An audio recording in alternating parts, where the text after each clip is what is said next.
Pledge allegiance to the flag of the United States of America and to the republic for which it stands, one nation, under God, indivisible, with liberty and justice for all.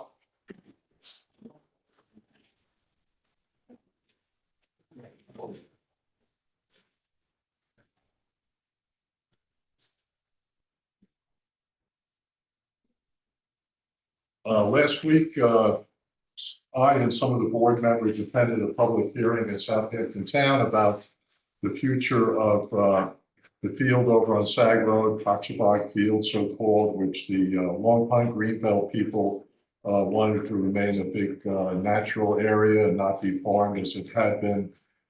Anyway, just watching neighbors go up and say how beautiful it was and how environmentally important it was to have that.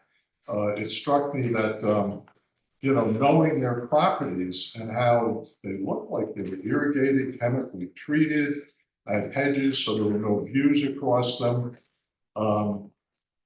Seemed like there was kind of a disconnect. And so I just want to point that out, that if you're going to be pro-environment, maybe, we've been doing it for the last 3 years, had various people in from the Conic Land Trust and the Perfect Earth Project, and I don't know, a bunch of different naturalistic landscapers pointing out that you don't have to have a chemically treated lawn. You can have a beautiful black backyard that's much more environmentally friendly. I thought it was interesting, I guess hypocritical to have the people with such tightly managed properties, chemically treated, blocking views, to be saying that farmers need to provide the view and be more environmentally conscious. And none of these people have any idea what's involved in modern agriculture and the state regulations on agriculture. When I was 12 years old, my mother handed me Rachel Carson's Silent Spring, if you know what that is. It was the expose about chemicals being used at the time, and they were killing off all the birds. I think people probably might be aware of DDT and the osprey, which is now returned since DDT has been banned. And I went out on the farm and I looked at these 55 gallons of drums of chemicals which were listed in this book, and I thought, wow, none of that stuff exists in agriculture now. Especially on Long Island, there's a lot of chemicals that are used in New York State and many other places in New York State, except they're banned on Long Island because of our groundwater. It's pretty restrictive, and the rules of actually how you apply them are constantly being updated, and they're restrictive. I still spray my son's crops, and I only spray at night because that's when there's no bees. Anyway, if you want to be environmentally conscious, first start in your own backyard. That's my suggestion. The lecture's over. Okay, site plan application of 17 Old Farm Road. We're going to start with the consultant, I think. We are a consultant. How are you? Hello. Rich Warren of InterScience here on behalf of the village. So we received the new submission package for the 70 Old Farm Road property. If you'll remember, this is a project where they're looking to demolish an existing 2-story residence with a garage and a swimming pool and associated patios, and construct a new 1-story residence with a swimming pool, and there's some changes of grade that are proposed. The comments, in general, the comments on the plans that we reviewed in the prior meetings were that there was a lack of a landscape plan that's required in the village code under 245-68C. The clearing limits that they had proposed of the project didn't seem to relate to the proposed site regrading on the prior plans, and then the grading details that they had shown with the changes in topography didn't match where it was tying into existing contours. So we sent it back to the applicant to address those issues. We got a new set of plans, all dated August 24th, 2025. They did provide a landscape plan for us now. There are two specific drawings that identifies the work proposed relative to the landscaping. And they also show a revised limit of clearing. They've pulled the limit of clearing in from the Excuse me, property Rich? line.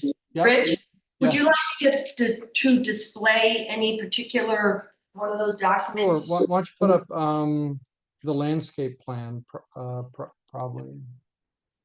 Oh, we could start with that one. That one's Okay. fine. What's that? The demo plan. So this is the existing conditions plan showing the things that are going to be removed.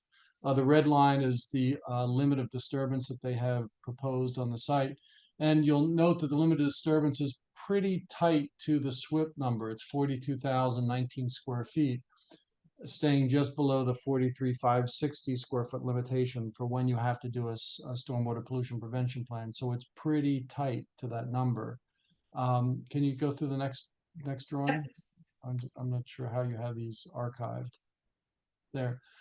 So this is the proposed plan. So you can see now the limit of disturbance, which is the red line, and where the topographic contours are actually coming in to match existing contours now that are at the edge of where the red line is. A couple of things that of note is that they are showing a rain garden down towards Old Farm Road, that little kind of circular depression going down about 1.5 to 2 feet. They've actually elevated the house by a foot, and the swimming pool and the patios, everything came up a foot in elevation in order to make the grading work, and they actually have a cut and fill balance on the property now. Could you go to the landscape plan? Yep. Let's keep going.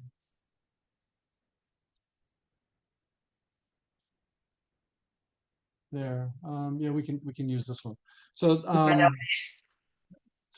this is the landscape plan. It doesn't show the entire thing, but that's okay. This is it. So what they've done is they've identified the existing trees that they are going to keep. And those are, you'll see along the driveway coming in, where you see LP, LP, LP. Those are London plane trees that they're planning to install. The trees that are in between those that you'll see that designation for, those are existing trees that are to remain. And so they now have a planting plan showing trees, and you see there's some of those around the perimeter of the clearing area as well, that they're going to keep. And all the other trees and shrubs they're planning to plant. They've got crepe myrtles, dogwoods, London planes, blooming cherries, magnolia, and ginkgo are the proposed planting within the areas that they're going to disturb. And then they've got some boxwood and hydrangeas around the perimeter of the house, and some different types of ornamental grasses. They're planning a sun and shade lawn mix for the understory and the lawn area that's all shown in the light green hatch. So I think from a technical perspective, they have met the requirements of 245-68C for a landscape plan. The one detail about this that I would encourage them to think about during the installation of this plan relative to grading is that they're showing grade changes around existing trees. So they don't want to be filling up above the grade level around the existing trees. So when a contractor is doing it, if they want to save those trees, they shouldn't be bringing dirt up along the length of the trees, because they're just going to kill the trees. So they should be, it's really kind of site selective on-site work around existing trees to make sure that they don't kill the trees that are there. The limit of clearing, which you see on this drawing, which again is the red line, if you come in off of Old Farm Road at the bottom, you'll see that there's an existing driveway that's outside the limit of clearing that they're proposing to move over. So that is an area that they are going to disturb, because they're going to take up the existing driveway and move it over. So the limit of clearing probably should be adjusted in that area. You'll see where that says proposed garage down along the bottom edge, where it says proposed crushed bluestone driveway elevation 37. On the outside of the limit of clearing, right down in there, you'll see a retaining wall There's a retaining wall, a 1 foot high retaining wall that's proposed to deal with some of the grade changes, and that's outside the limit of clearing. So they have to actually clear to put that wall in. And then the retaining wall that's on the backside by the swimming pool, just to the, right on the back edge of the clearing, which says top of wall 40, TOW. So that they have a retaining wall there that's outside the limit of clearing. And then lastly, when you go back to Old Farm Road, they have a trench drain that goes across the driveway. They have a pipe that's connecting from that trench drain to their rain garden, which is that depression there, that is running right to an area they say they're not going to get clear. So I think that, frankly, the limit of clearing probably should be adjusted to accommodate the improvements that they're planning to do here.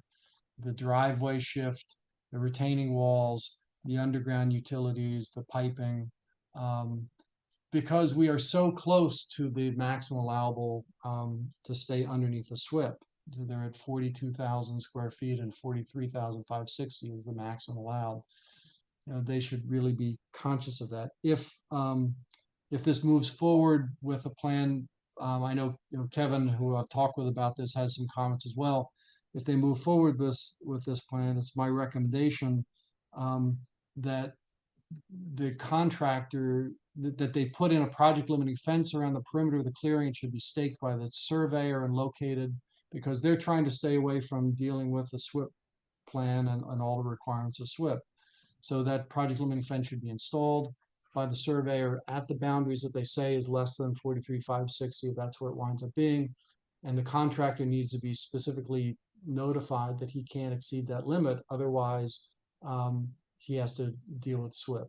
That would be my recommendation. The grading details, again, they have changed the grade, so they now tie into the contours.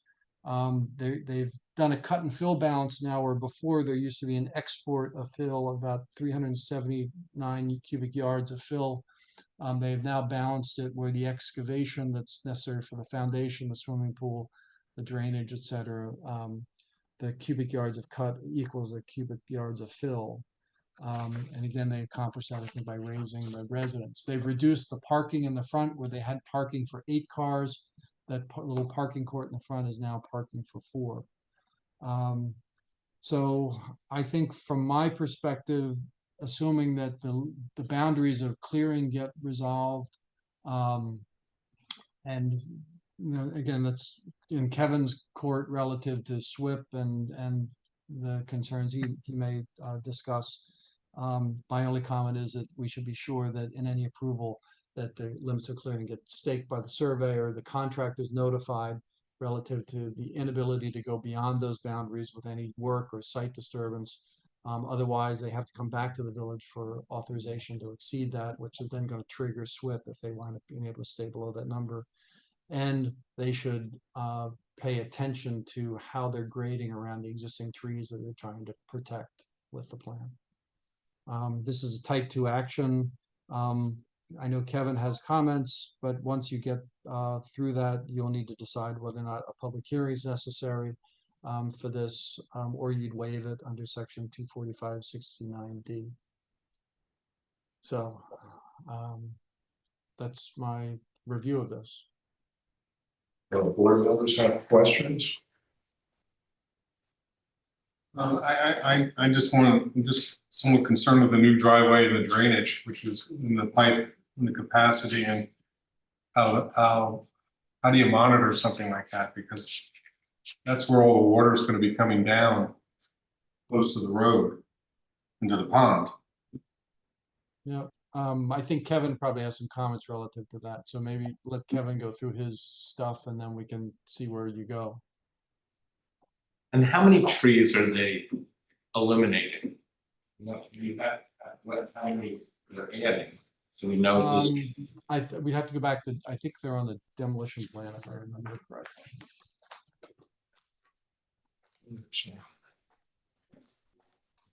Demo one. Yes, so you'll see all the trees that have the red X's on them. Those are the trees that are eliminating. It's essentially, it's like a row of trees that separate the house from that 2-story garage building. Yeah. Okay. So they did identify those.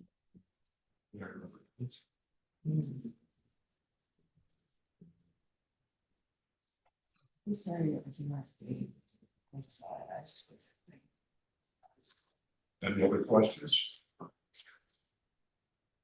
So maybe let Kevin run through his report. Okay. Thanks, guys. Good afternoon. Kevin Peterman from LKMA as the village engineer.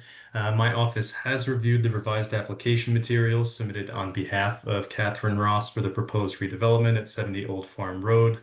Our review focused on the Grade 1 plan and the septic and drainage plan prepared by CU Lu, last revised August 24th, 2025. As well as the stormwater management plan prepared by Delandro Andrews Engineering, last revised September 2nd, 2025. The revised design appears to result in a net zero earthwork condition, which means that there's no excess cut or fill required for the project. From an engineering perspective, we have. Kevin, is there a particular sheet you'd like me to display? Yes, if you can pull up S1, that's the septic and drainage plan by CU Lu. Next one. Let me see.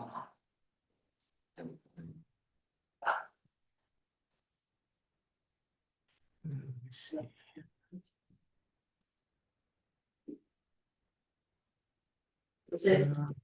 No, it's not that one. I can share my screen if you like. You said There it S, is. S That's the one, one. right? Yep, Yeah. that's the one. That's the one I have. Perfect. What's up? Thank you. So from an engineering perspective, we have identified several items that need to be addressed before our office can recommend site plan approval. Number one, all the plans have to be signed and sealed by a design professional. What was submitted was not signed and sealed.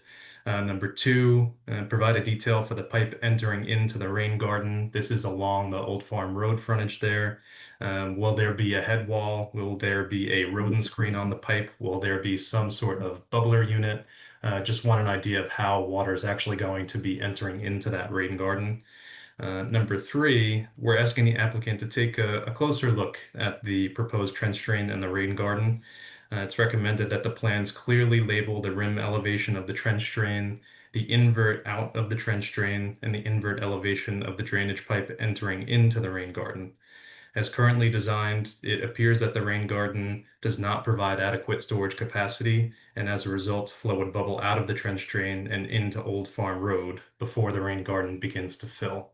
And so we see this, we see the trench drain along Old Farm Road frontage there. It's not labeled with an elevation, but it appears based on the topography of the site that the elevation of the trench drain wants to be about elevation 25, which means that a pipe leaving that trench drain wants to be about 24.5 invert elevation. And so if we go from our trench drain to the rain garden, then the invert elevation into the rain garden has to be less than 24.5.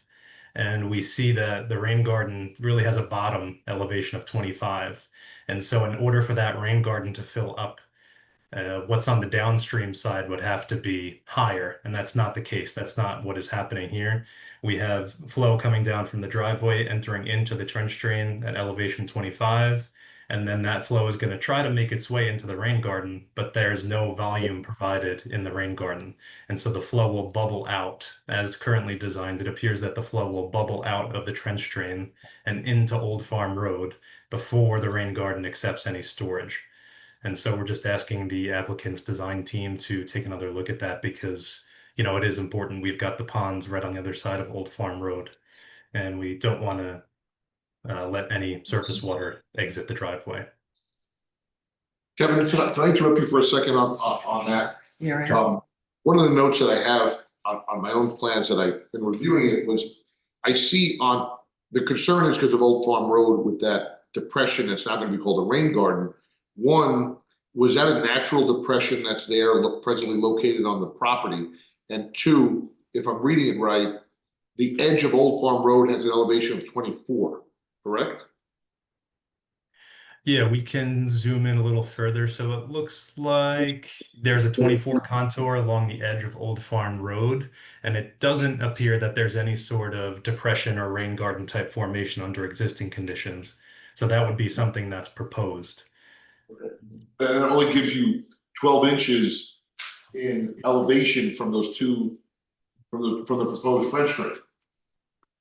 It actually doesn't give you any sort of storage from the trench drain. Hydraulically speaking, from an engineering perspective, we won't be able to capture any sort of volume from the trench drain, because if the rain garden was, say, if the bottom of the rain garden was down at elevation 20, then water would be able to make its way from the trench drain into the rain garden and then have ample capacity for volume.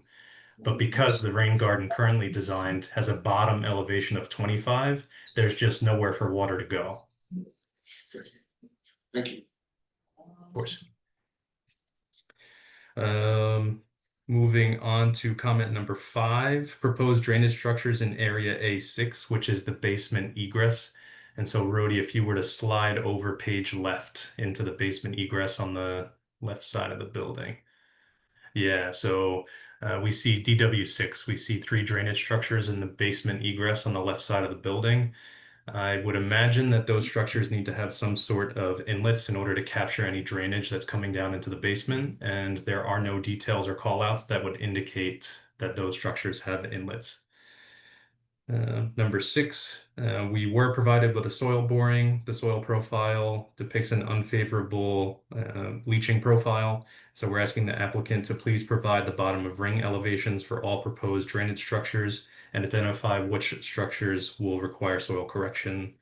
Number 7, we're asking the applicant to provide a roof drain downspout detail demonstrating how roof drains will be conveyed to the on-site stormwater management system. Number 8, this is something that Rich had mentioned. We're asking the applicant to update the limit of ground disturbance to include the entirety of the existing driveway to be removed, as well as the proposed electric service, the trench drain piping, and the retaining walls. As a reminder, the limit of disturbance should account for any over excavation or footing installation required for the retaining walls. And if the limit of disturbance exceeds 43,560 square feet, a SWIP will be required. Number 9, we're asking the applicant to please depict proposed underground drainage structures, sanitary structures, and utilities on the landscape plan, just to demonstrate that there are no conflicts with existing and proposed trees and drainage structures. Number 10, please provide soil erosion and sediment control plan depicting the location and details of proposed soil erosion and sediment control measures, items such as silt fencing, material stockpile locations and details, inlet protection, concrete washout, stabilized construction entrance, all of the things that we would want to make sure are getting implemented as part of this project. Number 11, we're asking the applicant to provide details for retaining walls and any required railing or fall protection systems. And lastly, number 12, we're asking the applicant to provide a copy of the health department approval. Outside of these items, we remain available to answer any questions the board may have. Anybody on the board have questions? No, I guess your letter went out, Kevin, on the 10th, so obviously we haven't had a response to it. Just to be clear, the applicant just got the reports from the planner and the consultant. Because, they just got it, so there are no revisions to this. Yeah. I just a suggestion I would have to the applicant is that I sense that when you look at the plan and you look at where the purple line on this drawing where the utilities are going to be installed, I assume that's underground, that's going to be outside the limit of disturbance. You see the blue line that's going from the trench drain to the rain garden that's outside the area of disturbance. You see to the top of the house where you have 2 leaching pools to be installed for roof runoff, that the edge of the leaching pools are right at the edge of disturbance. I'm not quite sure how you do that, where you have to over excavate in order to fit a leaching pool down there. And then you've got retaining walls. To me, that it's almost like they try to keep the numbers so tight to avoid SWIP, but they've got elements outside of SWIP. I almost think that you should just do a SWIP plan anyway. It's probably safer for everybody. This way, we know that they're not going to violate the requirements for stormwater runoff control for the property during construction. But that's a choice that they get to make. But to me, they really have to come back and demonstrate that all the areas of disturbance that they're doing on the property are identified. Mhm. Does the applicant have questions? I mean, there is a detailed report, I guess, which we made available to them. They all have it, yep. Okay, do you have any specific questions or the consultants?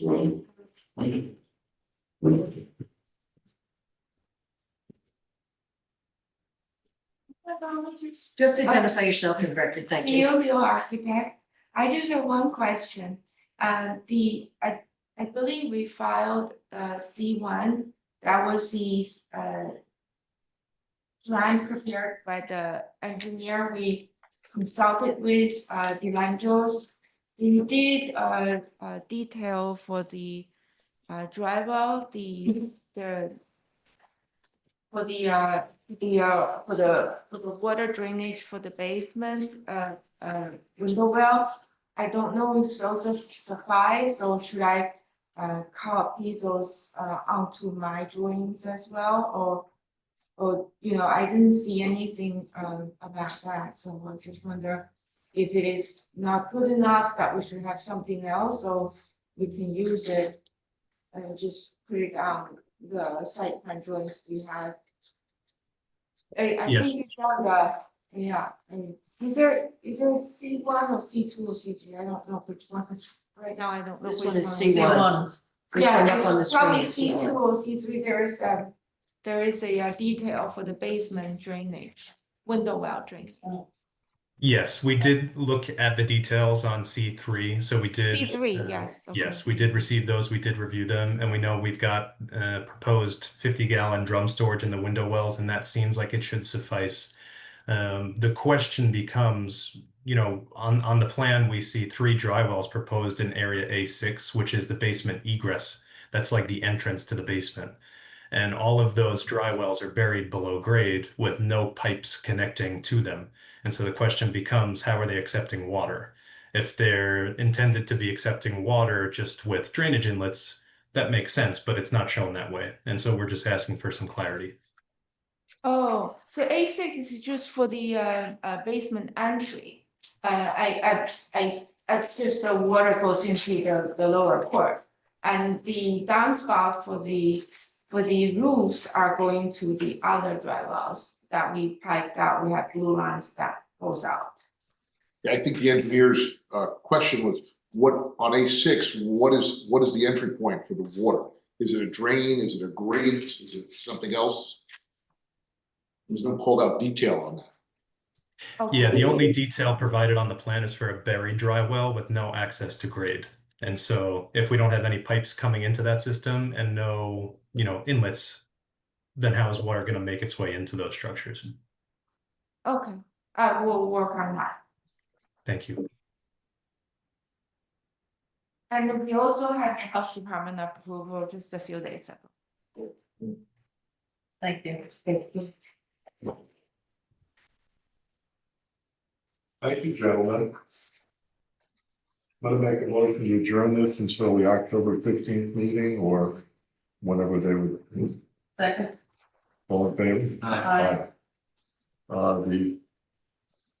We're through with them, right? With Rich and Kevin, yes. Yeah. That's the only application we have. Thanks very much, Rick and Kevin. Appreciate your work. Nice to see you. Thank you. Thank you. Bye-bye. You guys don't need anything from me for the SAG general store, right, today? No. All right, Thanks. thank you all. Take care. Final subdivision application of 351 Bridge Lane LLC. We still need further information, so I make a motion to adjourn that till the October 15th meeting. Okay. All in favor? Aye. Thank you. Minutes, we'll do them at some future point. Town police report, if you feel like it, it's up to you. I can read it, I guess.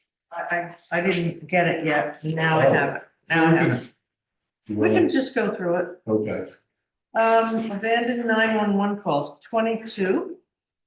That's a lot. Abandoned vehicle 1, accident left the scene, no personal injury, 4. 10 accidents with no personal injuries. 8 aided cases. 13 burglar alarms, this is of August. 2 alarm carbon monoxide, 16 fire alarms, 2 medical alarms, 8 ambulance calls, 3 animal complaints, 2 DUI arrests, 8 VMT arrests, 2 assists with another agency. 1 burglar in residence prior, I don't know what that means, do you know what that means? No. Okay, 2 check welfares, follow up on code enforcement 1. Confidential investigation 1, disabled vehicle 7, domestic dispute 1.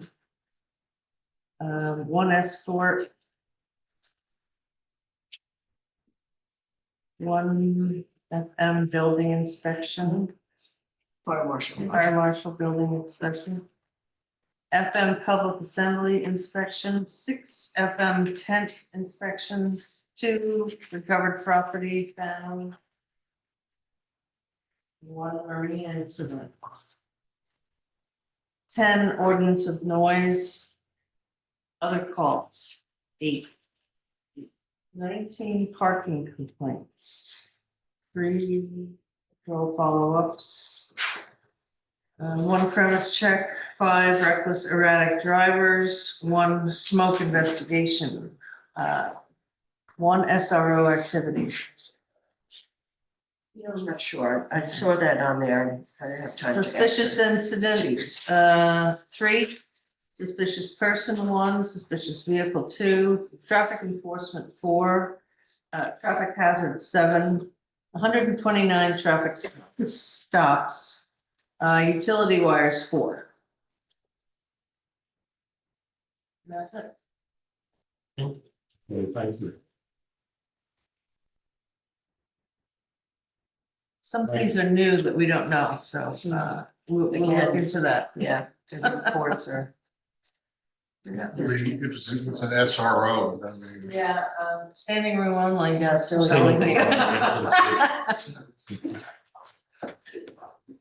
Okay, we had and closed the public hearing on the porch amendment. At our last meeting, make a motion to adopt that new addition to our code. Local law number 1. The intent of it was, it's been kicking around for years actually, and the AHRB finally weighed in and everybody came to an agreement that a lot of people are not putting traditional porches on houses on the front of the house toward the street where you can see it, and it's a nice element, kind of a traditional element, because they want to use the space inside the house. And so we're giving a slight allowance to encourage people to put porches on the house. Actually, a couple of the AHRB members said that they wish they had done exactly that. They wanted a porch, but they didn't have it because they wanted extra bedroom space. So anyway, that's what it's all about. I'm going to deem this thing read, if that's okay, and make a motion. If I can have a second that. Okay, all in favor? Aye. Okay, thank you. Town Line Road repaving, we have a cost estimate on it. That's in there somewhere, right? It's underneath, it's not in your book, Yes. it's underneath Oh, your book. okay. No, I've seen it. And we've been told that East Hampton Town, I guess, got embarrassed and Jim's here. kind of a. Yes. I don't use the vulgarity for kind of a mediocre repave on their side. They're not, it doesn't appear like they're doing much in terms of base work or drainage, but whatever. No, Bill, that's still up in the air. I haven't talked to Steve Lynch yet. As you know, we reached out many times in the last several years to try to get this project done, both sides. It is one project, but that kind of fell through and didn't happen. So in the spring, we let the town of the town of East Hampton know that most likely upon board approval, the village will be moving ahead with reconstructing the western half of Town Line Road this fall. So I think there's an election coming up. There is. And when running numbers for this, or running the estimates using the Suffolk County requirements contract, I looked at using the town's contract. Their pavement contract does not have any drainage in it. And I'll get into the drainage when I go through the plans with you, because as many of you know, driving this road, there isn't any drainage on the road, and we'll get into that next. But when I reached out to Rosemar to go through the numbers on this and let them know that this might be coming upon board approval, he let me know that Steve Lynch had called Rosemar to put them on notice that when the village paves, Millen paves their section, the town is also going to do at the same time their section. So at least it'll be a much better job when the whole top course is done in one shot. So and I believe they're going to do a 2-inch mill and a 2-inch pave. I haven't talked to Steve about it yet. I did hear there was slight drainage being installed, but I haven't confirmed that yet. That wouldn't be on Rosemar's end. So I try to get more information. You know, if the village decides today to go ahead with it, I'll start coordinating with the town, to get this thing done at the same time. Okay. So if you want me to go through the plans and, what we're doing there, I could do that if you'd like. How much of this, do you want to pick over? It's a typical pave with some drainage added. There's some sections of pavement I did go heavy on because of the road profile, the longitudinal profile is basically flat. And what that has caused, and with the overburden of the grass on the verge or the side of the road, water tends to just sit on the edge of the pavement. And during winter months, when you have standing water in the day when it melts and then it freezes at night, it's kind of destroying that pavement, you might say, that is the free store and the subgrade underneath it. So the existing roadway there's basically no shoulder there, and it's an 11 to 12-foot lane almost on the edge of the pavement, the edge line. From direction from previous meetings, similarly to other roadways we did, we're going to try to use the 10-foot through lane, which is a narrower through lane that's there, but that tends to slow traffic down. But we're going to provide a wider shoulder, for pedestrian and bicycle use. Now, from the first 3,000 or 4,000, actually 4,000 feet, there will be a 4-foot shoulder and a 10-foot lane. When you get down to the southern, excuse me? From Montauk Highway? No, No. along Hedges Field, the pavement changes. Yeah, The first section was repaved, I forget, for some reason, water main or, yeah. And so it starts just north of Parsonage Lane. the pavement, it's really a deteriorated pavement section. It starts about 800 feet north of Parsonage Lane and then heads south to just south of Daniels. There's a large puddle south of Daniels that we're trying to take care of with this project also. So The throughway now is 10 feet? the through lane now is 11 most places. Okay. And so typically the limiting factor on the width of the shoulder here is the offsets to utility poles. Right.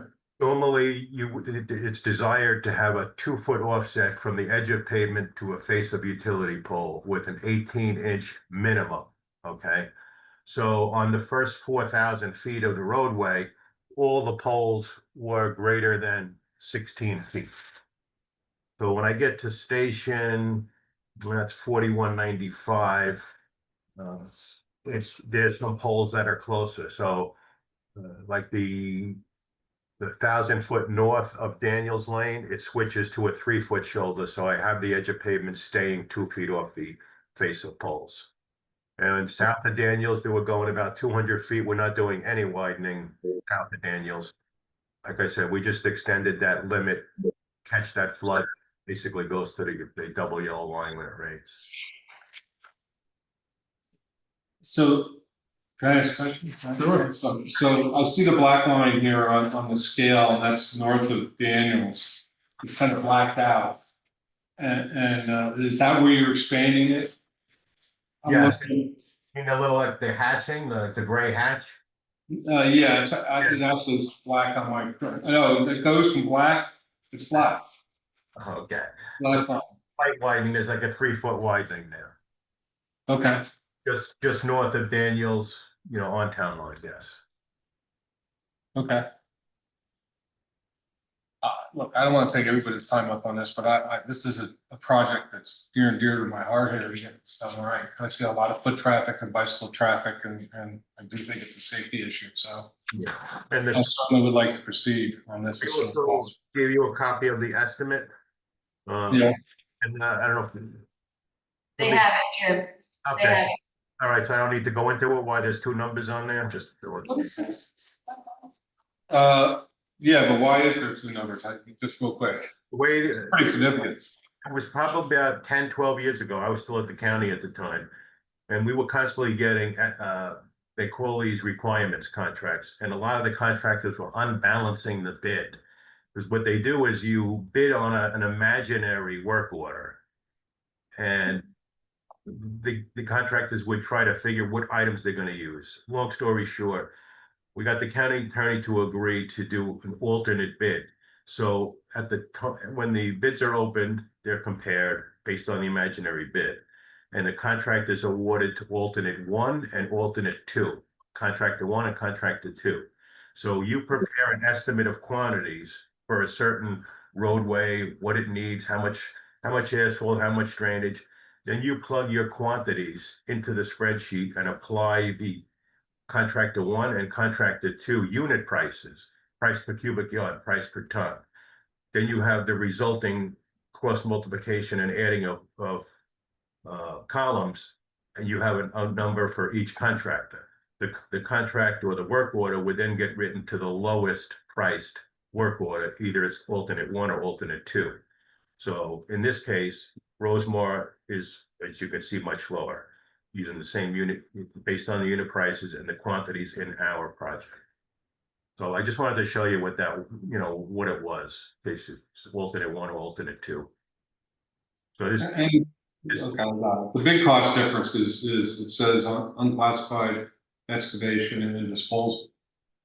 Yes, well, yeah, yes, that's, well, Yeah, that's, it's double. So, oh, we don't forget, these contractors, they're bidding on an imaginary work order. So they have to try to envision, you know, like this is a county contract, what the county is gonna do with it. So it's kind of almost a crapshoot on sometimes, you know, what they could actually get a work order that they'll lose their leg on. Yeah. You know, if their numbers aren't, It's all right there. I know. Jim, would you explain again that black line, The black line or the shaded area? the shading area? It looks like a black line on the plans. It starts at station 19. it starts at south of Herb Court. Station 19. Is that the widening? Yes, it's actually on every plan, but something so thin that you can't see it. Like it's on page 3 of 7. It's should be on every page, but in some areas, like the pavement, the existing pavement width is sometimes variable. It's not like there's not like a straight curb line there, and the edge of pavement is exactly 13 feet or exactly 12 feet. But the edge of pavement that we're going to put in is going to be exactly either 14 feet off the double yellow, the center of the double yellow, you know, on the north end, and when you get to the south end, it'll be exactly 13 feet off till you get to Daniels. So it might show as a black line on your print, but it's really like a shaded area to show that that's the widened pavement area. And that's because of the utility poles, you're saying? The difference in the pitch? The existing pavement isn't wide enough. Okay, We're actually widening the pavement to get the 4-foot shoulder in, or the 3-foot shoulder on the south end. I'm sorry, it came in as black. You know, it's on a PDF. Cool.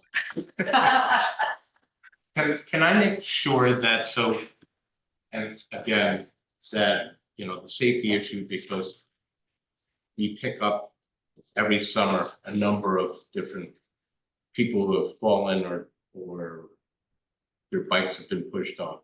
There's gonna be a specific delineation between the throughway and the actual shoulder itself, so that Yeah. people know the differential as far as that goes. It's a white edge line. There'll be a white edge line, yeah, similar to the other roadways we've done, Daniels, Hedges. Other questions? Thank you. You're welcome. Okay, so we're okay with this, do we vote on the number, or what do we? Yes, so to do the approval on the, it's a guesstimate because, Right, and then the Yeah, that's actual correct. quantities, Right. typically, Jim has done a good job overestimating, so when we get the final bill, we don't run over the amount. I don't know. The number's pretty tight. Yeah, okay, Oil prices are going way down. Well, that's good you brought that up, because if you look at the estimate and you look at the last, well, the second to the last item, asphalt price adjustment. yeah, It started about 20 years ago with the state. And actually, it's just something good that the state did right, I think. Because they had noticed that when they let a job, the asphalt price was very high. And then 6 months later, because usually paving is done near the end of a job, because you do all your drainage and your widenings and your topping, and one of your last steps is paving. So it's a good time from when you bid to you're actually putting the pavement down. The cost of the asphalt. When I say asphalt, I mean asphalt cement, that the black tar. Because typically, the pavement is only like 6% of that tar. The rest is sand and stone. But that 6% of 6% of a ton of asphalt, the price fluctuation in that black tar is huge. So what the state does is they post the average price to buy that, let's call it black tar, it's called liquid AC. So there's formulas. So when you bid the job, if that number is high, like we had an oil embargo or something, and the price of gasoline and any asphalt related product or crude oil related product is high, there's an index. So in the month that you place it, like the beginning of the month, it's each month, like the state just posted September 1st number. Well, they posted it back on September 1st. This bid I'm using from the county was bid in, I think, April of 24. So there was an index price given for that. And that actually happened to be lower, believe it or not. So that's why there's a number of 5062. Based on the tonnage that we're using in this job, running through the formulas, and the price indexes, the actual cost is $5,000 more in the asphalt price adjustment. Now, like I said, if the cost of crude oil goes down, or the index price posted, if let's say they pave this thing or at the end of October, but the October first price index has changed, that might go up, it'll increase that number. If that goes down, it'll decrease that number. So Is there any way to put in a rate lock on any of this? if you bid this job out, you could. But since we're using the contract, we have to go by the items in that contract and the specifications in that contract. If we entered into a direct contract, we could. We fix the bidder at the bid number, but because we're doing a requirements contract off the county number, and that's fluctuation built into it. Because again, the starter, he's doing it off of a fictional work order, the bidders. Got it. Yeah. Okay, thank you. I'll make a motion to approve the project, with the estimated cost of $578,027.21. correct, Estimate. I'll second. yeah. All in favor? Aye. Okay, So you can now reach out to your counterparty in East Hampton. I will I'm gonna reach out to Rosemar and tell him to get it on the radar. And I'm gonna reach out to Steve Lynch and ask him about his project. And I'll personally reach out to some of the trustees that I've had some discussions with as well. Great. All right. Jim. Thank you very much. Thank you. Thank you. Have a good day. You too. let's see. Since we can't use Julie Green as our village historian, I'm gonna make a motion to rescind her appointment. In a second. Why is this? Well, somewhere in our community village law, we're supposed to have a village historian And why can't we We have have- Julie Green? because she doesn't want to do it. We had an assumption or something, I don't know, Well- maybe Rhodey has a better explanation of it, but There was a, how do I put this politically correct here? When I put it before you, she did accept it. I didn't put it Oh. before you without her accepting it. okay, But after research, I discovered that perhaps the town historian was not the right person to be a village historian. So we'll keep our search going, okay. so All right. stay tuned. Make a motion to remove her appointment as village historian.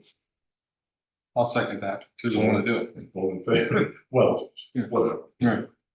She changed her mind afterwards, Yeah. after there was discussion. All in favor? Aye. I wanna. Don't talk to me, who do I talk to? Her? Okay. Let's see, the town has not changed the designation of Poxabar Field as a farm field.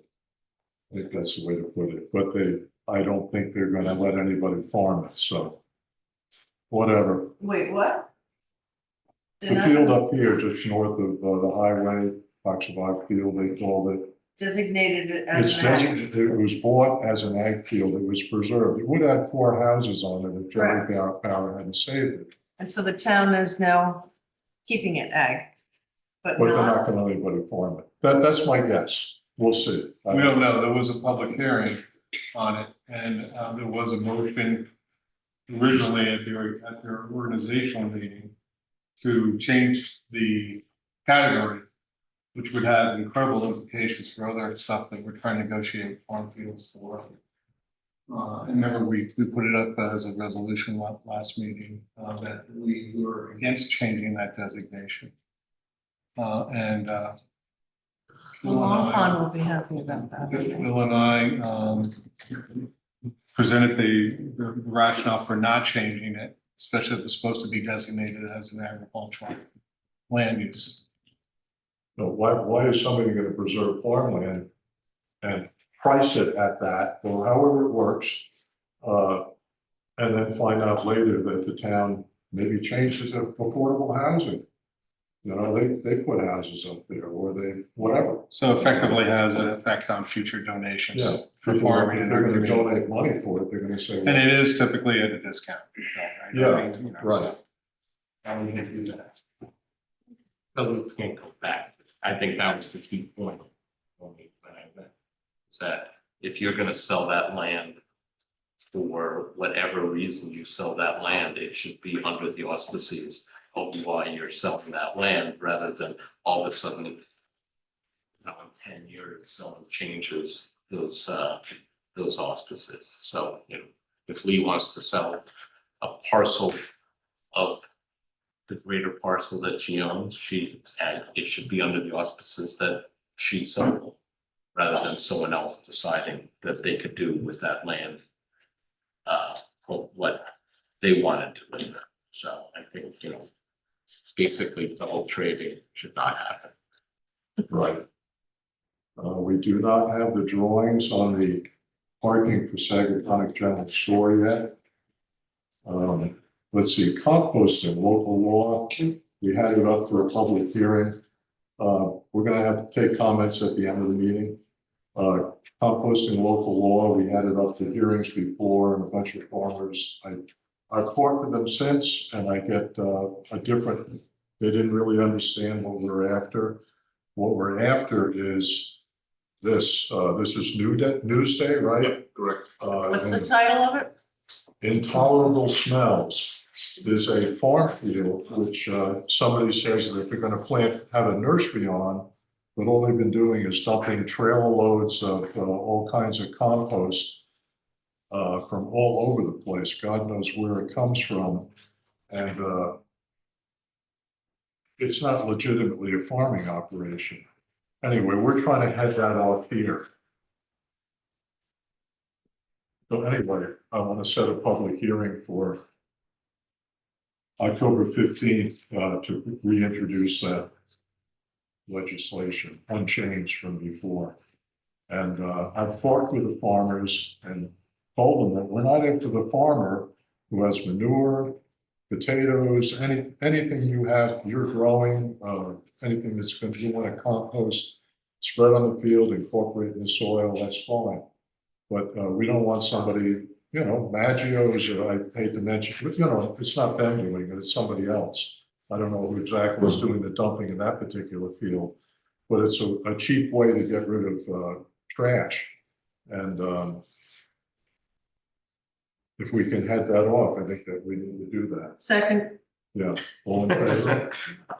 Yeah, that's for setting a public hearing for our next meeting. Yeah, Yeah. October 15th at 3 p.m. And we have we have something already drawn up, don't we, on this yet? You have Yeah. the draft Yeah, I legislation. see it. Okay. Yeah, Just wanna make just sure. deem it read. Okay, It's the same thing we went through before. Well, it's the draft local law. Yep. So that's what's in I it. got it. Right.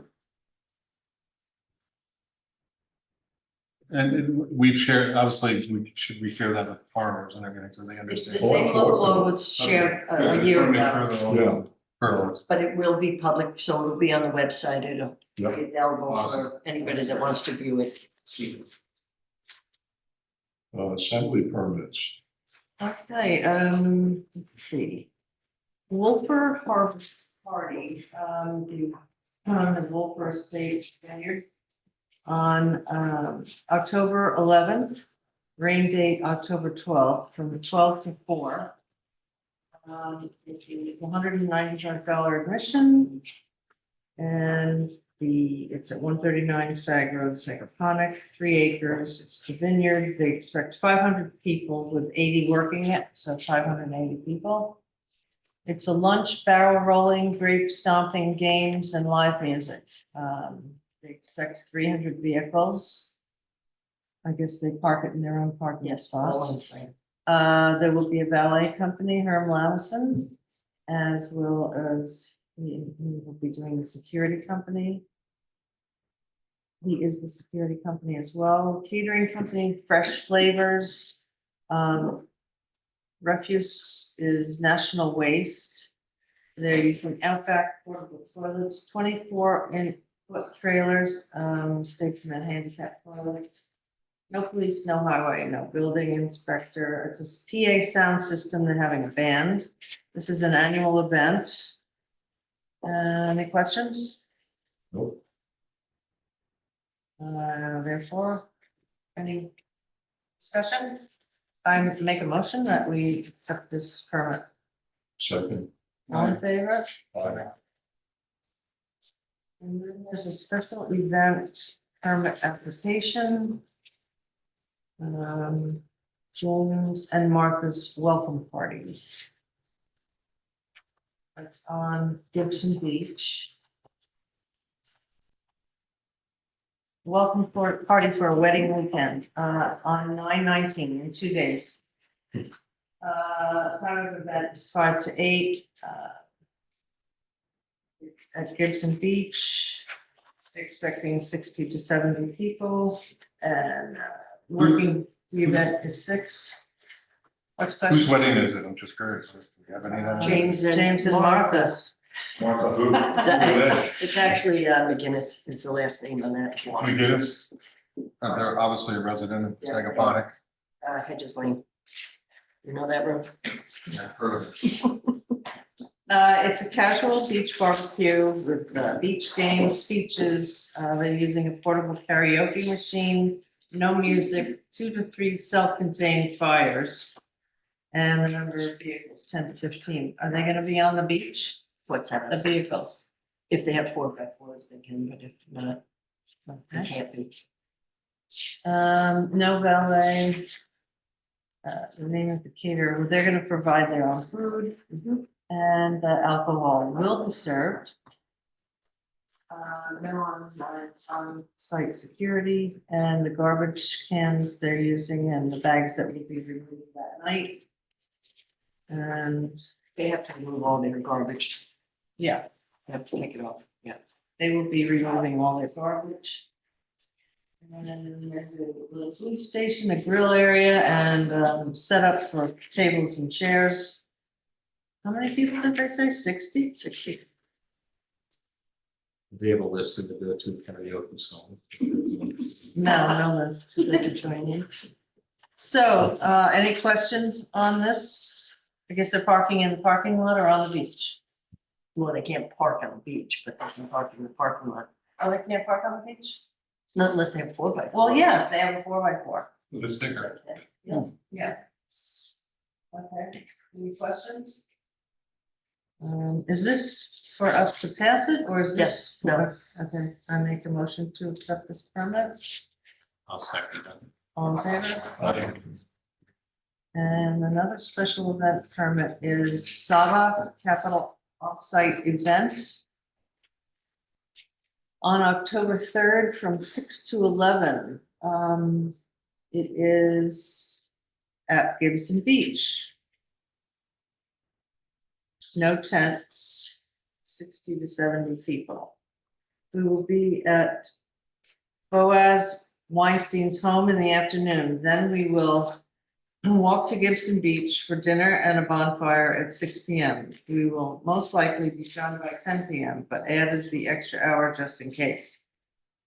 Number of vehicles expected. Only the caterers' vehicles will be at the beach. 2 to 3 cars will remain on forest property all day. So I will say that these catering people, they don't park very well on the beaches. If you're a person wanting to go for a walk on the beach, they're in the way, and I don't know how you fix that, but so they need to park properly. Do we know how many people are going? 60 to 70. And where does Boaz live? He's right on the next road. It's the road right up the street. He's the CEO of Saba Cap. I know.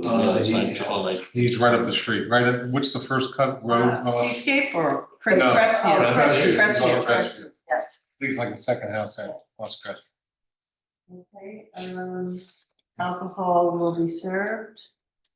And no security on site. The refuse, the caterer will handle all the garbage. There will be no portable bathrooms. Will the event require water and or refreshments? Yes. The caterer will handle the disposal of all cans or water bottles, and we will help by bringing them back to Boaz's home if necessary. No highway department, no inspector. Music, if allowed, we will bring a portable radio to play background music. If allowed, otherwise it's not necessary. Additional comments, we have done this in the past, 2016, 2017. This is a quiet, beautiful seaside dinner for employees of the firm. Okay, so they're walking, there won't be many cars. Any questions? Nope. Who did I say their caterer was? I don't know if the caterer's name is only been displayed in today. We'll tell him to park well. All right, I make a motion, we accept this permit, I'll second it. all in favor? Thanks, Carrie. We're working on a plan to replace a few trees and remove some dead trees for the fall, but that's not complete. When we put stop signs on the intersection of Hildreth, Old Farm, and Foxabog Lane, we forgot to make a resolution to remove the yield sign. So I'll make a motion to remove the yield sign on Foxabog Lane. I'll second. All in favor? I Aye. think it's already gone, isn't it? Oh, yeah, We're that's trying to good. take it down, it's still in our code book, The so paperwork. I got it. catching up. By the way, I will say that the traffic does slow down significantly because of the stop signs. It helps, yeah. Why don't we'll go to comments, we'll pay bills first, which one? Comments. Okay. Who wants to, we've got your paperwork, You mind if I speak? please go Come on ahead. up. This is it, I won't come again, but I wanted to, You have to sing it, your comments have to be sung. I will do my best to go, a little karaoke, but no music. Joe Lockheim, 509 Sag Main Street, Sagaponic. Last month, this board reviewed a plan from its engineer that offered specific recommendations for improving parking, traffic flow, and safety in front of the Sag store. But it wasn't clear to those in the audience what the consensus was with respect to the engineer's suggestion to remove the parallel parking on the west side of the street north of the store. I believe that was marked as Area C on the exhibit. So before the board moves forward in one direction or the other, I'd like to buttress the engineer's case for eliminating those spots, as I believe this was one of the key aspects of the overall plan they submitted. Number one, the bulk of the traffic visiting the store flows north to south. And when you have 7 to 8 cars trying to parallel park on a 15-minute cycle, it's a major contributing factor to the standstill traffic we witnessed over the last 3 months, often backing up to Sag Road. 2, the majority of the vehicles that park on that shoulder make an illegal U-turn when leaving, causing further backups and safety hazards for vehicles, pedestrians, and cyclists moving in the other lane. 3, having a clear shoulder on the west side would also make it much easier for motorists heading south to the store to see the parking lot entrance that is now obscured by parked cars. And 4, a clear shoulder would also eliminate the complete lack of sight distance for cars exiting that parking lot, which by the engineer's own observations amounts to 1 car leaving and exiting every 51 seconds on busy days. Some of the arguments I've heard for keeping the parking in that location is that to remove them would be an act of bad faith towards the store, or that those parking spots need to stay because there's always been parking there, as though nothing else about the area has changed. The reality is a lot has changed. For better or worse, the village has allowed a massive expansion of a business use onto an adjacent residential property in the form of a commercial off-street parking lot. This expansion has more than doubled the parking footprint that had existed at the store for the last 100 years. How this was allowed to happen, whether or not it's even legal, is beside the point, as the horse has left the barn. And so all of us residents are living in a new reality with a charming country store that now attracts and accommodates parking for more customers than the Cinderella Shopping Center in Bridgehampton. So I would argue that many of the traffic and safety issues the village residents are now dealing with are entirely of this board's making. So I think it follows that the 5 of you sitting here have a profound responsibility to do everything in your power to make it right. Your engineers have presented you with a well-thought-out plan that would help in this effort. So if you have an opportunity to decrease disruptions and increase safety by eliminating a handful of parking spots, I believe this is the absolute least you can do. And I don't see how any reasonable person could see that as an act of bad faith, considering the total parking now available to customers of the store and the post office. Thank you. Yeah, good comments. Is expansion on the neighboring property illegal? I thought we ran through that. Yeah, we did in the zoning and planning board, the zoning board's already went through it in the site plan, but I think that Joe was kind of alluding to that the horse is already out of the barn on those site plan approvals, but it was permitted under the code. Okay. No, I'm just curious. So you think we should eliminate that parking? No, I don't think you should eliminate it, but I think you need to, well, I don't think it ever should have been that big. It's now 3/4 of a residential lot is now. Are you commercial. talking about the back parking Yes, lot? I am. Okay. But what I'm saying is, I think it's fine, but you need to recognize the fact that you have 78 cars parking there now. And that causes a lot of traffic in and out. And removing a few spots on Main Street if that can help the situation, it's not gonna be, have any material adverse impacts on the store's ability to make money or serve its customers, considering how much parking is available there now. That's what I'm saying. Because it's a new paradigm. That's where I park to go get my mail though. That's where I park to get my mail, but you know, I just left the deal not parking there. How about 2 cars? I would suck it up and I agree with you. There's plenty of parking. Now, there was some talk here about maybe talking to Mindy about making those 3 spots in front of the Hildreth's house, post office parking or 15-minute parking. There's no reason why that couldn't be accommodated, That's what it is. as most of the, No, it's not. He's not talking about that. Are you talking about in the driveway? you come in the driveway and you park near Merrill's Oh, house. yeah, I'm sorry, I thought you meant. Workers, that's where workers are parking now. But there's plenty of room in the back for them to park, and there's not a lot of deliveries. I mean, there are ways around this, but the more cars you get off Main Street, the better it's gonna be for everybody. That's all. Yeah, no, in terms of talking with the consultants, the off-street parking is considered the safest parking. The next safest parking is parallel parking, and the diagonal parking is worse. And so, you know, I keep thinking about our conversation a while ago, and Amy, you were there.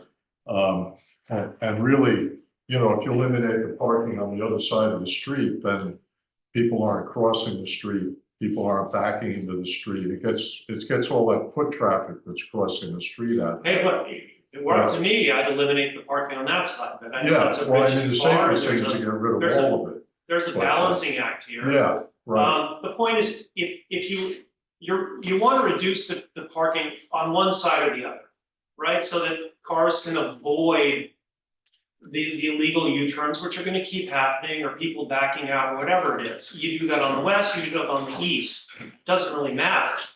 But I think logistically, the angled parking on the east side makes sense. It's just those few spots on the west side to the north, removing those is gonna have a significant impact on people's ability to see the parking lot and on, you know, right. 38 spots with a 30-minute parking restriction is 1 car every 51 seconds in and out of there. That's a Okay. lot of people. All right. I'm sure we'll make the wrong decision. Well, I just, you know, Is it you're possible gonna to do it, remove you're all gonna the do it. parking on that street? Let's let Henry have it. Yeah. Yes, thank you. Henry Weisberg, 521 Sag Rhodey, maybe you could put up my letter. Just picking up exactly where Joe left off. He talked about Area C, which is on the west side, just to the north of the entrance to the private parking lot. Immediately to the south, there's another, I think, even more dangerous problem. And if you just go to the next page, Rhodey. A minute, I can get it here. We all have copies. Okay, Yeah. so We've if you, all read. fine, so if you look at my first set of pictures, which is, this is the parking immediately in front of the store. Yeah. Which I think should be completely eliminated. As To you'll the see- south. Hmm? To the south. No, right in front of the store. If you divide. Well, south of the crosswalk. South of the South of the crosswalk, no, it's where the crosswalk lands. There's some spots north of the crosswalk too, and they're mostly marked as handicapped, Yeah. but not all. And as you can see from these pictures, Eliminate. sorry? You want to eliminate. Yes, I mean, handicap parking. I wanna, Joe wants to talk about the area north of the entrance. I agree with you. This is up in front of the store, and these pictures were all taken in a very short period of time this past weekend. Actually, when you put a pickup truck in there, which people do all the time, they extend out another 2 or 3 feet. And you can see, if you stand in the middle of the street, cars Yep. going south, they have to swerve around into the other lane, so this should be absolutely barred, I think. I agree. And so that should be eliminated. This is area E. Further down, south of the southern perimeter of the store, I think it's okay to park, and this is where you propose parallel parking, and that sounds fine. On the west side of the street,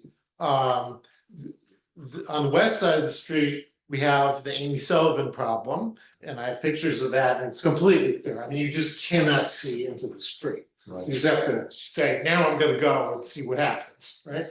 And then the balance of that, we've talked about being 30-degree parking, and that's fine, but there is another component. I don't know exactly what the police say to do about dealing with this, which is the U-turning is constant. U-turning, if there's gotta be on a Saturday at 11, there has to be a U-turn every 30 seconds. It's just U-turn, U-turn, U-turn, and both lanes are compromised, and people U-turn in the crosswalk.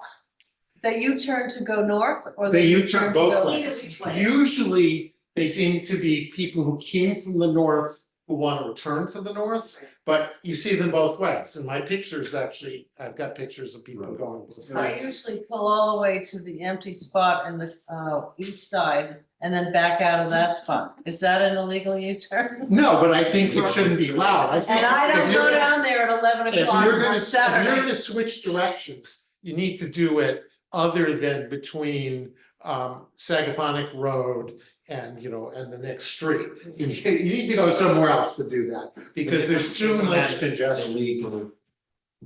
Anywhere there's a double line. It's a big line. Yeah, Anywhere. And it's not- Not just, It is a problem. not just Sagaponic. And I'll turn into Amy's driveway and do some crazy Well, things. that's the I issue. did see a police officer give a ticket yes, the police, on Saturday. the police are there, but, and we could find out their statistics, and you mentioned how many tickets were given out in your report, but the police are there, and it's, and then he ticket, and then he disappears. Well, they don't disappear, they have to. Well, no, they disappear from that location, maybe You they're. can't just stay at the store. So we. I'm not saying he's not doing his job, he's got too much ground to So we cover. need permanent police there.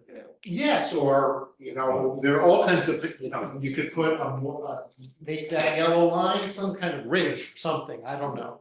But, there are various solutions.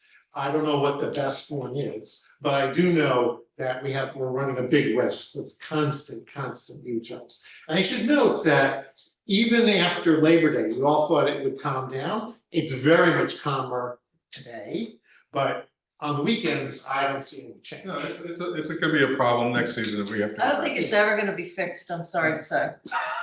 And have to move.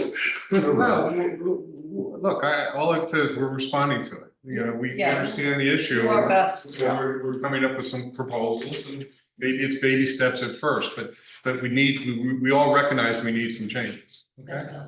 Okay, and then I raised this, I think, last meeting, the truck noise, which I don't think is permitted even under the statute, which gives some license, some flexibility to trucks. This is at 6:30 in the morning, both these, I don't even know what the white truck was, maybe it was propane or something, but both these trucks are blasting in a residential zone, way above what's permitted. They're not on the public road. And, I think this was, it's illegal what they were doing, and, I get that they have to get deliveries, but What's permitted? I think it's before 7 AM, is it 60 decibels or something like that? And decibels move geometrically, so it's a lot quiet, 75 is a lot louder than 60. I'm not exact, I gotta go look, I have to look at the statute for the number, but it's way below 75. So that remains an issue for those within hearing distance of the store. And, I noticed as far as the parking, there seemed to be some new blazes on the street, so maybe some engineers been out there working on something. Yeah, they. Yeah. Surveys. Yeah. We're working, we're doing, it's gonna take some time, we realize the issue, and we're gonna, and the good news is, as you said, I go by there twice or three times every day. The shine's off the penny, as I say there right now, Well, it's I will definitely say- calmed down.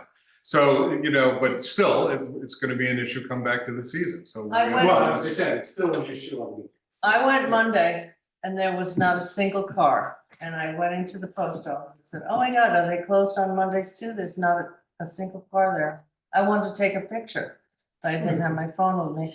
But anyway, so Mondays is good. Tuesday's better. Yeah, they're closed. Tuesdays.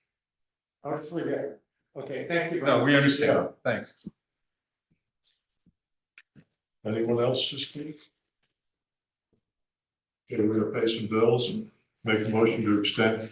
Financially, we're doing all right, revenues okay, expenses are within limits. I assume you looked at the financials. Make a motion to expend from general fund amount of $61,849.06. Second. All in favor? Aye. Aye. Make a motion to expend from the tree fund the amount of $3,198.